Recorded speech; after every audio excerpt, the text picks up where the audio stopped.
Takwa Talks with AI. When Takwa talks to technology. Obrolan ringan menambah ketakwaan.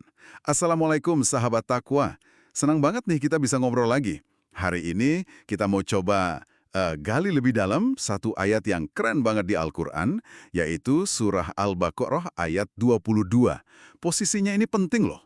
Ayat ini tuh muncul persis setelah ayat 21 yang isinya kan panggilan universal, wahai manusia, sembahlah Tuhanmu. Nah, ayat 22 ini kayak ngasih alasan kuatnya gitu, kenapa sih kita disuruh nyembah Allah? Iya, betul sekali.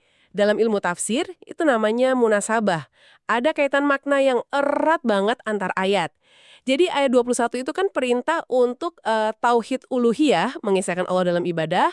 Nah, ayat 22 ini langsung ngasih bukti-bukti nyata kenapa cuma Allah yang layak disembah. Gimana caranya? Ya dengan nunjukin tanda-tanda kekuasaannya dalam menciptakan, memelihara alam semesta. Nah, ini inti tauhid rububiyah. Seolah-olah Allah bilang, sembah aku dong, kan aku yang udah nyiapin ini semua buat kalian. Jadi alurnya logis banget ya. Kenali dulu siapa penciptanya, pemeliharanya, baru sadar kenapa dia doang yang patut disembah. Oke, menarik. Mari kita dengarkan dulu ayatnya ya, sahabat Takwa. Surah Al-Baqarah ayat 22. Alladzi ja'ala lakumul arda firasyan was samaa'a binaa'a wa anzala minas samaa'i maa'an fa akhraja bihi minats thamarati rizqan lakum. Fala taj'alu lillahi andadan wa antum ta'lamun. Terjemahan sederhananya gini, dialah Allah yang udah menjadikan bumi sebagai hamparan buat kalian, terus langit sebagai atap. Dan dia juga yang nurunin air hujan dari langit. Lalu dia hasilkan dengan hujan itu segala macam buah-buahan sebagai rizki buat kalian. Nah, karena itu, janganlah kalian bikin tandingan-tandingan bagi Allah, padahal kalian tahu. Oke, ayat 21 perintah nyembah, ayat 22 langsung kasih alasannya, nyebutin nikmat-nikmat gede. Bumi, langit, hujan, rezeki. Ini kayak argumen yang rasional banget ya? Sangat rasional dan juga menyentuh fitrah kita sebagai manusia. Imam Fakhruddin Ar-Razi dalam kitab tafsirnya yang wah monumental ya, Mafatih Al-Ghaib, itu menggarisbawahi banget hubungan ini. Beliau jelasin setelah perintah tauhid ibadah di ayat 21, Allah langsung kasih bukti tauhid penciptaan di ayat 22. Logikanya gini loh. Kalau kita ngaku nih bahwa cuma Allah yang bisa bikin bumi jadi tempat pijakan yang enak, langit jadi pelindung, nurunin hujan yang ngasih kehidupan, numbuhin macam-macam makanan, ya logisnya konsekuensinya kita harus ibadah cuma sama Dia aja, Sang Pencipta dan Pemberi rizki itu. Jadi mengakui keesaannya dalam mencipta, rububiyah, itu nuntut kita buat mengesakannya juga dalam ibadah, uluhiyah, nggak bisa dipisah. Masuk akal banget. Yuk, kita bedah satu-satu nikmatnya. Pertama, ja'ala lakumul arda firasyan. Dia menjadikan bumi sebagai firash atau hamparan buatmu. Kata firash ini kan biasanya kayak tikar gitu ya, atau kasur. Kedengarnya nyaman. Tapi apa sih makna intinya di sini? Wah, maknanya itu jauh lebih dalam dari sekedar karpet empuk loh, sahabat Takwa. Ini tuh ngomongin bumi sebagai sistem pendukung kehidupan yang didesain sempurna banget. Imam Ar-Razi ngurainya menarik banget. Beliau bilang supaya bumi bisa jadi firash yang layak ada syarat-syaratnya. Yang paling penting bumi ini harus stabil, tenam gitu. Nggak guncang-guncang hebat terus-terusan. Coba deh bayangin kalau kita hidup di tanah yang gempa mulu. Wah, nggak mungkin bisa bangun rumah, nanem, apalagi tidur nyenyak kan? Nah, kestabilan ini, kata Ar-Razi setelah beliau kaji juga pandangan filsuf-filsuf kuno, ini murni karena kekuasaan Allah yang nahan bumi ini. Ada disebut juga di surah Fatir ayat 41. Ini aja udah nikmat dasar yang sering kita lupain. Terus syarat kedua, tekstur bumi ini ideal. Nggak keras kayak batu semua yang susah diolah, tapi juga nggak lembek banget kayak rawa. Pas lah pokoknya, buat kita jalan, nanem, bikin bangunan. Ketiga, bumi ini layak huni. Permukaannya nggak transparan, jadi nggak dingin banget. Warnanya cenderung gelap biar nyerep panas matahari. Terus daratannya ditinggiin dari laut. Malah Ar-Razi juga sempat bahas tuh soal bentuk bumi kan bulat. Apa itu nggak bertentangan sama firash yang artinya hamparan? Beliau jelasin, permukaan bola segede bumi ini ya bakal kelihatan datar aja kalau dilihat dari area kita berpijak yang terbatas. Jadi intinya, firash itu bukan sekedar hamparan biasa, tapi sebuah desain ilahi yang presisi banget buat kehidupan kita. Wow, ini langsung ngubah cara saya mandang tanah yang diinjak tiap hari. Jadi bukan cuma tanah sama batu ya, tapi sebuah platform kehidupan yang sengaja dibuat stabil, nyaman. Seringnya kita anggap remeh aja ya, padahal ini karunia luar biasa. Oke, lanjut nih. Wassama abinaan, dan langit sebagai binaan atau atap atau bangunan. Kalau bumi itu lantai, langit ini atapnya. Fungsinya apa nih buat kita? Nah, atap binaa itu nunjukin struktur yang kokoh, teratur, dan ngelindungin. Kayak bangunan atau atap rumah gitu. Allah sendiri nyebut langit di ayat lain surah Al-Anbiya ayat 32 sebagai atap yang terpelihara, sakfan mahfudhan. Imam Ar-Razi ngingetin kita betapa luasnya langit ini. Di surah Adz-Dzariyat ayat 47 kan disebut, dan langit itu kami bangun dengan kekuasaan kami dan sesungguhnya kami benar-benar meluaskannya. Beliau juga nyinggung keindahan warna birunya yang bikin mata adem. Bahkan ada yang bilang itu nyehatin. Ada sastrawan Arab dulu, Al-Jahiz, bikin perumpamaan bagus yang dikutip Ar-Razi. Alam semesta ini ibarat rumah, langit atapnya, bumi hamparannya, bintang-bintang itu lampunya. Ini nunjukin fungsi langit sebagai pelindung, penjaga atmosfer kita, sekaligus pemandangan indah. Wah, desain multifungsi yang keren banget dari Allah. Bumi lantai yang nyaman, langit atap pelindung. Bener-bener kayak rumah gede ya alam semesta ini. Nah, komponen penting berikutnya.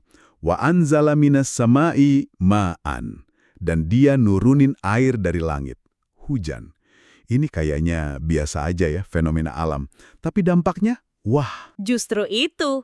Di balik biasanya itu, ada rahmat sama keajaiban yang luar biasa. Syekh Ibn Utsaimin menjelaskan, as-sama atau langit di sini bisa berarti arah atas atau ketinggian, maksudnya ya awan tempat hujan berasal. Prosesnya kan ada dijelasin juga di surah An-Nur ayat 43. Coba deh kita renungin rahmatnya. Pertama, air turun dari atas. Ini bikin air bisa nyampe ke semua tempat, dari puncak gunung sampai lembah. Kedua, turunnya itu dalam bentuk tetesan-tetesan. Coba bayangin, kalau Allah nurunin air segambreng gitu langsung dari langit. Bukan rahmat malah bencana kan jadinya. Ketiga, air ini sifatnya membersihkan dan menyuburkan. Ini buktinya tak kuasa Allah nyiptain zat penting buat kehidupan, sekaligus bukti bijaksana dan kasih sayangnya dalam cara ngirim nikmat air ini ke kita. Benar juga ya, cara turunnya hujan itu sendiri udah penuh hikmah. Dan tentu aja, dari air hujan ini muncul kehidupan. Fa'akhraja bihi minas samarati rizqan lakum. Lalu, dia hasilkan dengannya, hujan itu, buah-buahan sebagai rizki untukmu. Ada penekanan ya di kata bihi, dengannya. Betul banget. Penekanan bihaihi dengan sebab air hujan, ini nunjukin kalau Allah lah pelaku utamanya yang numbuhin tanaman. Air hujan itu cuma sarana atau sebab yang dia tetapin dalam hukum alam ciptaannya. Ini penting buat negasin bukan air hujannya yang sakti bisa numbuhin, tapi Allah yang kuasa numbuhin lewat air hujan. Terus kata ath-thamarat, itu kan jamak dari thamroh. Arti aslinya emang buah pohon. Tapi menurut Imam Al-Wahidi dalam kitabnya Al-Basit, maknanya jadi luas, mencakup semua hasil bumi yang manfaat buat kita, biji-bijian, sayur, umbi, ya buah juga. Penggunaan bentuk jamak ini, kata Ar-Razi, nunjukin keanekaragaman yang luar biasa. Coba deh pikirin, berapa ribu jenis makanan dari tanah sehabis disiram hujan? Beda rasa, warna, bentuk, gizinya. Semua itu secara khusus disebut rizqon lakum, rezeki buat kalian, wahai manusia.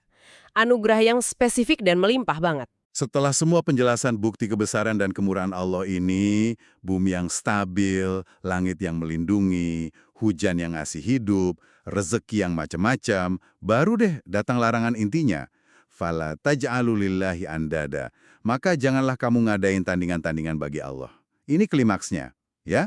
Setelah semua argumen tadi, kesimpulannya harusnya jelas banget. Tepat. Ini konsekuensi logis yang nggak bisa dihindari. Kata andat itu jamak dari nid. Para ahli bahasa Arab kayak Al-Akhfas ngejelasin nid itu artinya tandingan, padanan, sekutu, atau sesuatu yang dianggap setara atau semisal. Jadi larangan ini intinya, jangan pernah nyamain atau nyejajarin apapun atau siapapun sama Allah, terutama ya dalam hal ibadah dan keyakinan. Setelah dijelasin bukti kalau cuma Allah yang nyiptain dan ngasih rezeki, gimana mungkin kita malah berpaling ke selain dia? Atau nganggep ada kekuatan lain yang setara? Imam Ar-Razi ngegambarin betapa nggak masuk masuk akalnya perbuatan ini. Ibaratnya nyamain patung bisu yang nggak bisa apa-apa sama sang pencipta yang maha kuasa dan maha memberi. Tapi tandingan ini apa cuma berhala aja?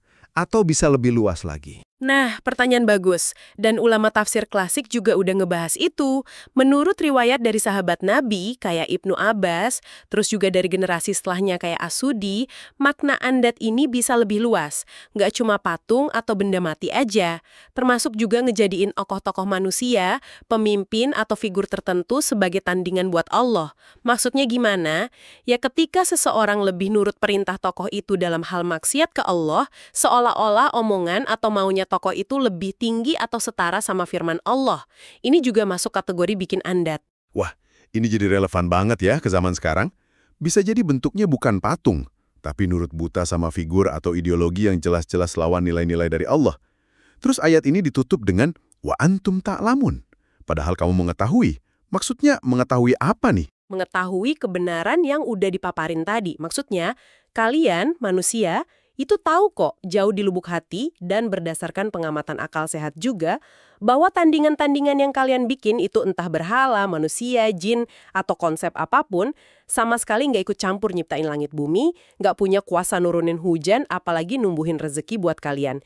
Ibnul Anbari, seorang ahli tafsir, bilang kalau orang musyrik zaman jahiliyah aja sebenarnya ngaku kok kalau berhala mereka nggak ngelakuin itu semua. Nah, pengetahuan dasar inilah yang bikin perbuatan syirik nyekutuin Allah jadi makin parah dan nggak bisa dimaafin. Karena itu artinya mereka secara sadar ngingkarin apa yang mereka tahu itu benar, ngelawan fitrah dan akal sehat mereka sendiri. Mereka ngakuin Allah sebagai pencipta, rububiyah, tapi anehnya pas ibadah, uluhiyah, malah ke yang lain. Ini kan kontradiksi fatal banget. Ini benar-benar kayak jeder gitu ya, pesannya kuat banget. Kalian tahu yang benar, jadi jangan aneh-aneh nyekutuin Allah. Terus, gimana kita bawa pemahaman ayat ini ke hidup kita sekarang, sahabat takwa? Kita mungkin ngerasa aman nih, nggak nyembah patung secara fisik. Tapi esensi andap menjadikan tandingan buat Allah itu bisa muncul dalam bentuk yang lebih halus loh di zaman modern ini. Pertanyaan buat kita renungin. Ada nggak sih sesuatu dalam hidup kita, sadar atau enggak, yang posisinya mulai nyaingin atau bahkan ngegeser posisi Allah di hati kita? Misalnya nih, apa kita begitu mendewakan harta sampai rela ngelakuin apa aja? Atau jabatan, status sosial, jadi tujuan utama hidup ngalahin ridho Allah? Gimana sama teknologi? Apa kita ngelihatnya sebagai solusi mutlak buat semua masalah? Lupa kalau teknologi pun ciptaan dan tunduk sama aturan Allah. Atau mungkin ideologi, isme-isme, bahkan budaya populer yang kita ikutin membabi buta padahal jelas-jelas nabrak aturannya. Semua ini bisa jadi andat modern kalau kita nggak hati-hati. Jadi syirik modern ini bisa jadi lebih nyamar gitu ya, bukan lagi objek fisik, tapi lebih ke arah hati sama prioritas hidup. Gimana caranya biar kita nggak kejebak ke situ berdasarkan ayat tadi? Kuncinya ya balik lagi ke awal ayat tadi. Sadar dan syukuri nikmat-nikmat dasar dari Allah. Apa kita benar-benar ngerasa bersyukur tiap hari atas bumi yang stabil ini? Pas kita bisa jalan, tidur, bangun rumah tanpa takut tanah ambles. Pernah nggak kita lihat langit biru terus sadar itu atap pelindung dari Allah?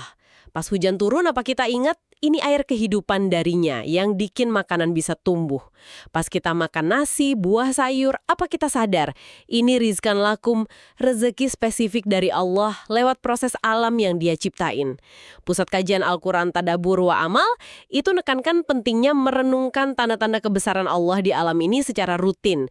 Makin kita sadar sama limpahan nikmatnya yang nggak kehitung ini, makin kita ngerasa betapa nggak pantesnya, betapa nggak tahu dirinya kalau kita nyamain Dia sama apapun atau siapapun.